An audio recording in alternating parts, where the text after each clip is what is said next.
Zombie apocalypse.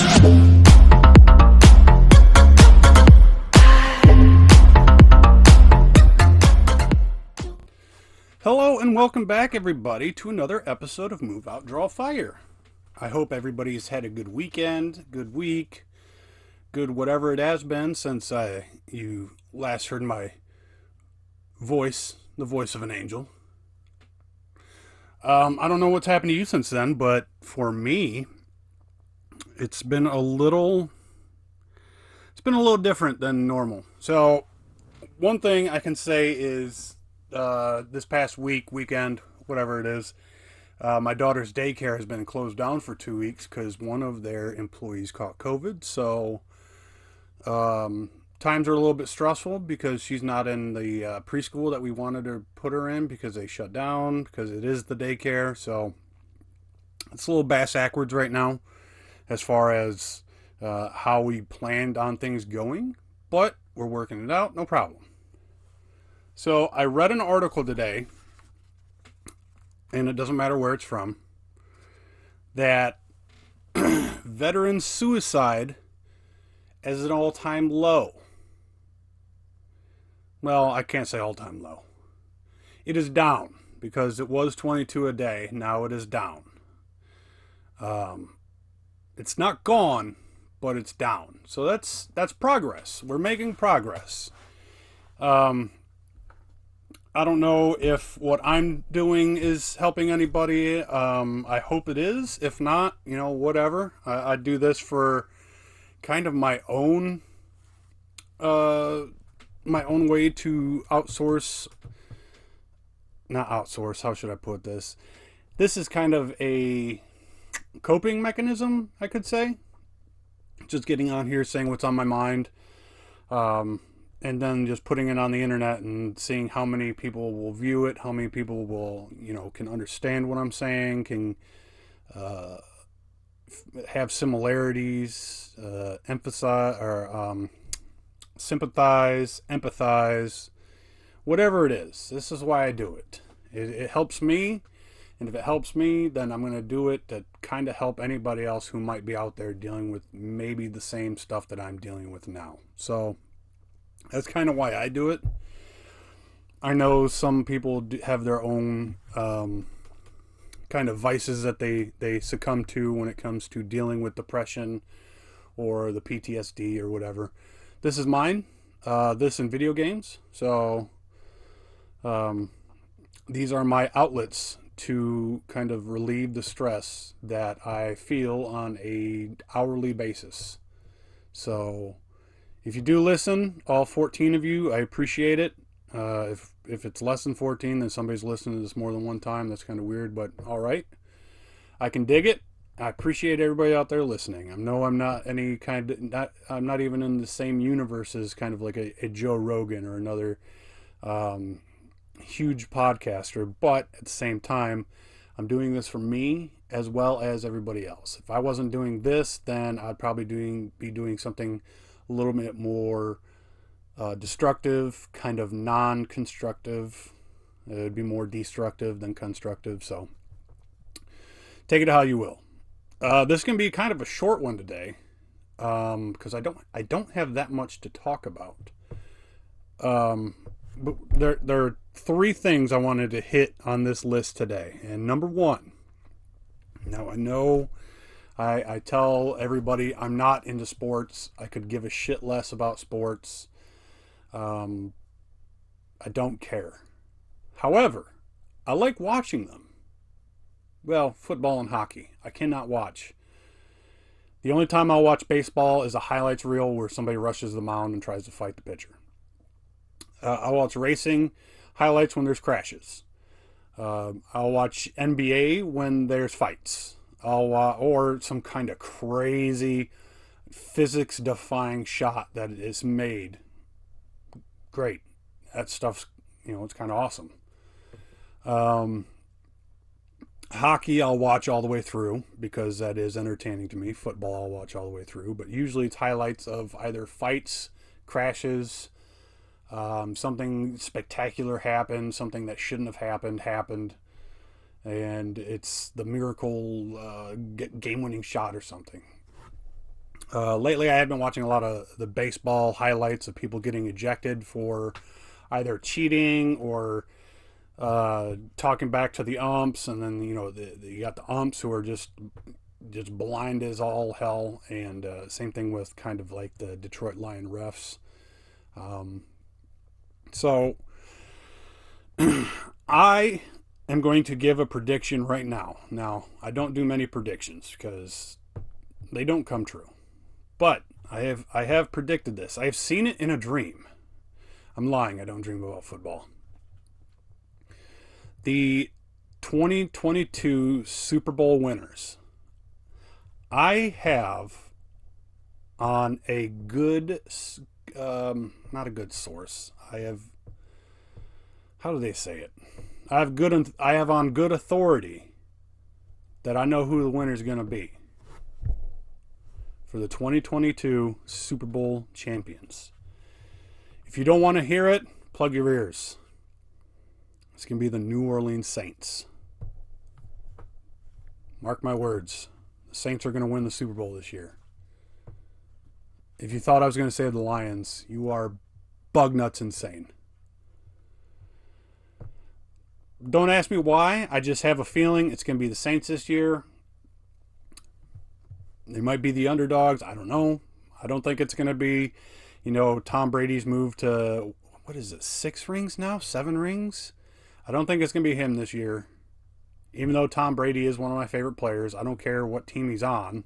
He's one of my favorite players. So I may have lied. I do know a football player, Tom Brady.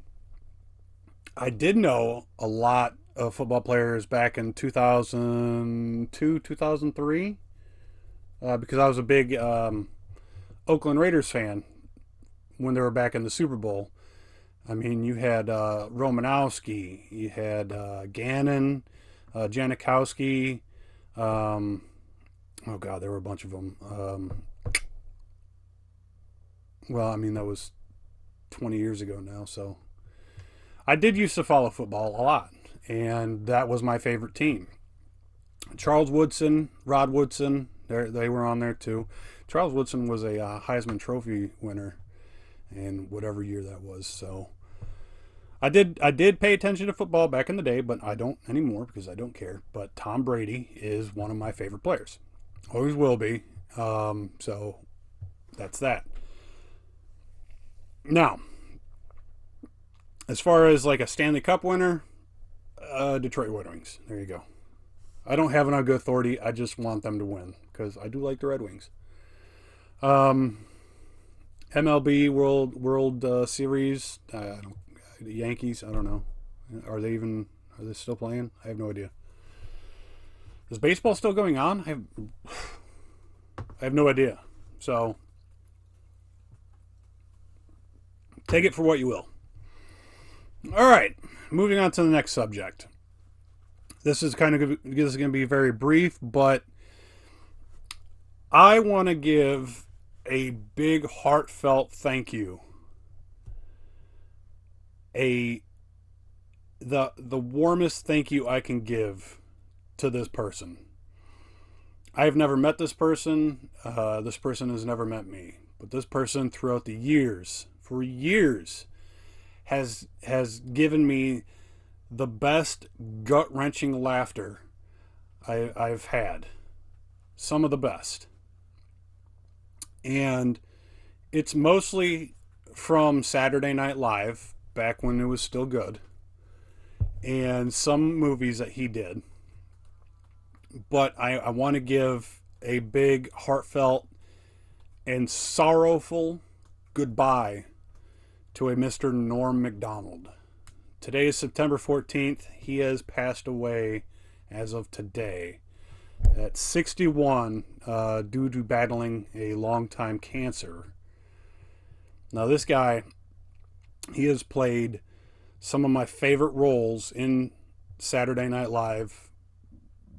I will say my favorite role he ever played was as Burt Reynolds in the Celebrity Jeopardy on Saturday Night Live, alongside Will Ferrell as Alex Trebek, and a few others who play. Tom Hanks was in a couple of them. The guy who played Sean Connery, I cannot remember his name for the life of me, but he and Norm Macdonald, who played Burt Reynolds on Saturday Night Live, were some of the greatest memories I have of that show. So I am sad to see him go. I know what impact he had on my life and the community and the comedy world as a whole. So we lost one of the goods today. We lost one of the greats. So I hope everybody is with me on sending him a fond farewell. He's already gone, so maybe he doesn't care about us anymore, but we're sure going to miss him. All right, now on to my third and kind of last subject here. I was playing a online game with my brother-in-law, Michael, Neo Monoxide. And I'd forget the topic of conversation, but the term I used was, you can't swing a dead cat without hitting fill in the blank. What kind of sick, perverted psychopath is swinging dead cats and hitting shit? Who made that up? What sociopath thought, you know what? I'm gonna refer to this as one of those times where, like, man, there's something so close I could swing a dead cat and hit that. That's what I'm going to say. I'm going to coin that phrase. You can't swing a dead cat without hitting fill in the blank. Are you shitting me? That was your idea, is to swing a dead cat? Who keeps dead cats besides hoarders who don't even know they have dead cats in their houses? Those people are sick. Who swings a dead cat? On top of that, what are all these other nonsense not psalms, but these nonsense sayings like a bird in the hand is worth two in the bush. You can't have your cake and eat it too. You can't swing a dead cat without hitting something. What is wrong with people to come up with sayings that are just so nonsensical that it's put into normal grammar and vocabulary for somebody to spit out and regurgitate later to try to sound like, oh, well, it sounds philosophical when I say this. No, you sound like a dumb shit, and I want to punch you in your face because you're stupid. Tracking? All right. So,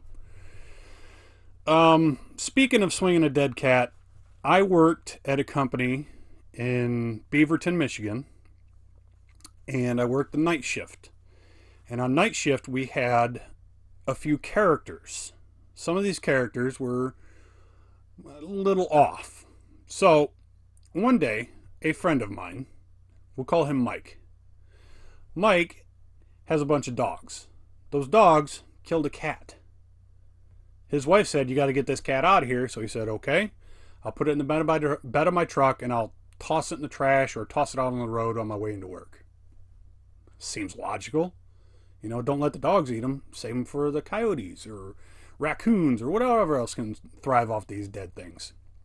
So he drives to work, and now this is night shift. So he gets there at 8 p.m., 10 p.m., something like that. He's already forgotten about this cat. So on one of his breaks, he goes out with a friend of his. I don't remember his name.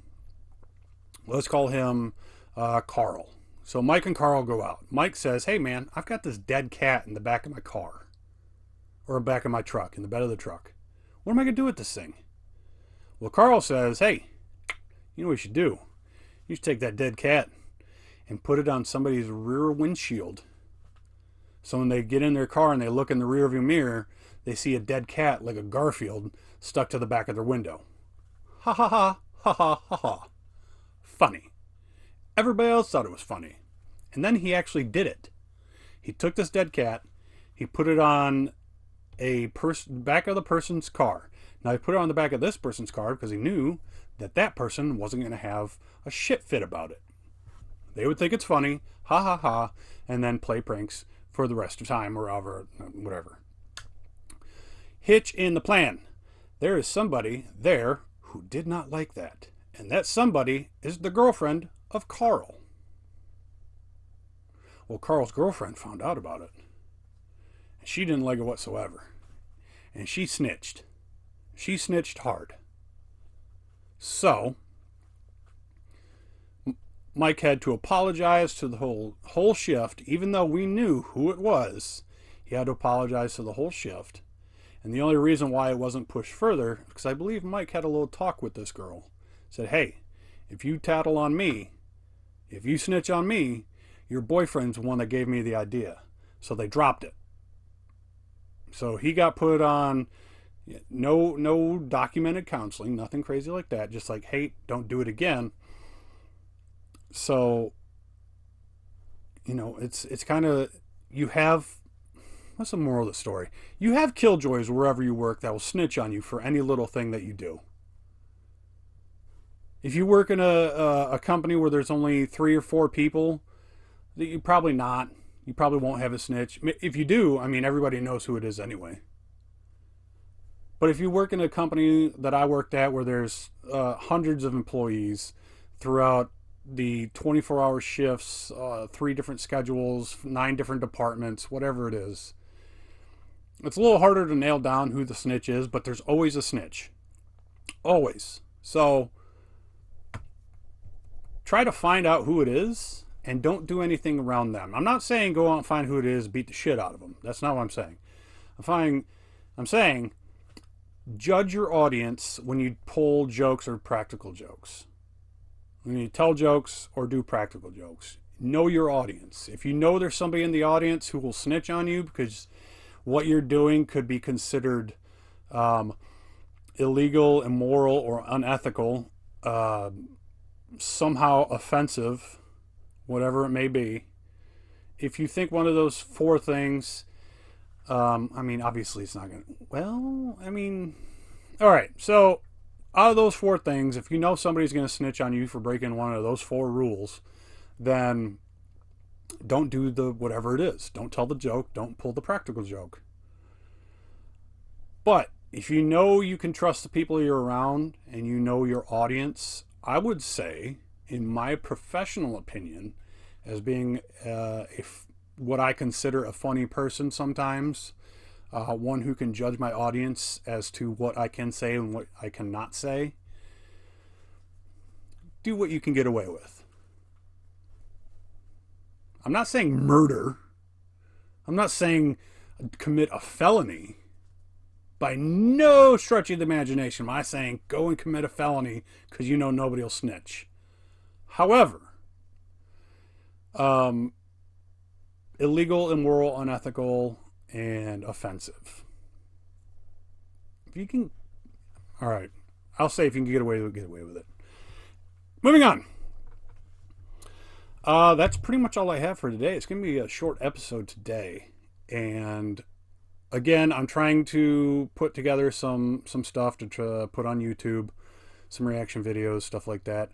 I will say this. My brother-in-law, Mike, he put up a Facebook post saying that a company, I cannot remember the name of it right now, I applied for it, is offering $1,300 for anybody, well, to a person. They're going to pick who it is, or a couple people, but you can get put into a drawing. You'll get paid $1,300 to watch 13 horror movies in a matter of 3-4 days, something like that.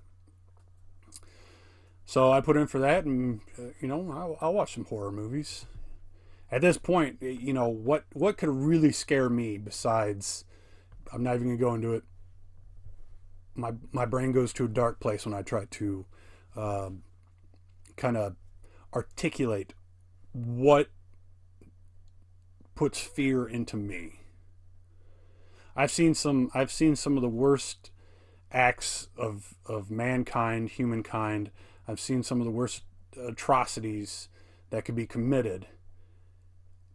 And for me to, again, articulate what puts fear in me, what scares me, would bring nightmares, just night terrors, just waking sweats to probably people who have never witnessed it, people who have never even thought about some of the things that I might have seen. So as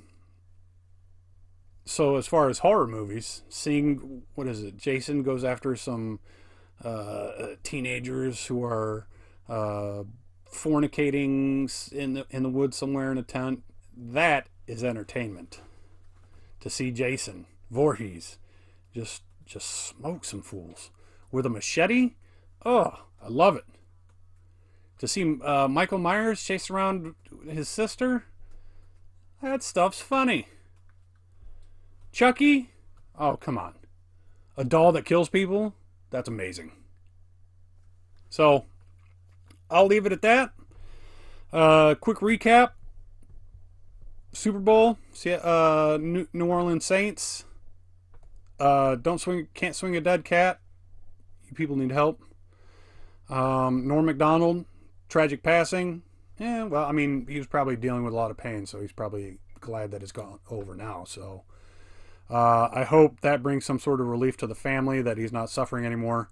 And the best news of all, that veteran suicide is down. It's not done, but it is down. So help is getting out there.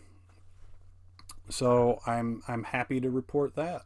And I hope everybody else has a fantastic, I'm talking stellar, next few days until my next episode. I appreciate everybody for listening. I appreciate everybody for showing the love, sending me messages, talking to me about the podcast or the YouTube channel. You know, I appreciate that. Everything that can be seen or heard, I'll put the links in the description below.